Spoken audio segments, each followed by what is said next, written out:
Hello మామ అందరికి. నేను లాస్ట్ వీడియోలో అయితే చెప్పా కదా, హోటల్ మేనేజ్మెంట్ చేసి నువ్వు దుబాయ్ వస్తే మినిమం ఎంత శాలరీ ఉండాలి చెప్తాను. నేను ఇప్పుడు చెప్పే శాలరీ ఒక బేసిక్ ఎంప్లాయ్కి ఇచ్చే శాలరీ, అంటే స్టార్టింగ్ ఫ్రెషర్కి.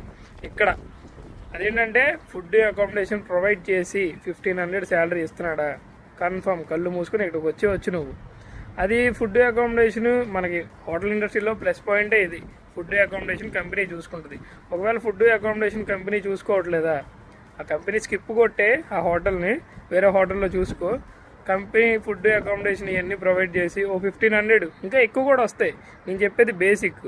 అన్ని హోటల్లో 1500 కూడా ఎవరు కొన్ని తక్కువ ఇస్తారు. తక్కువ ఇచ్చారంటే నువ్వు సర్వైవ్ అవ్వలేవు ఆ డబ్బులతో.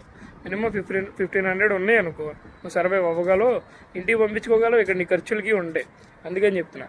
అదే నీకు ఎక్స్పీరియన్స్ ఉంది అది ఇది అనుకో, నీ ఎక్స్పీరియన్స్ని బట్టి ఉంటుంది అది. ఒకవేళ నువ్వు సూపర్వైజరు ఆ పోస్ట్లో ఉన్నావంటే ఇప్పుడు ఇండియాలో 35,000 చేస్తాం, ఇక్కడ 50,000 అడగవచ్చు.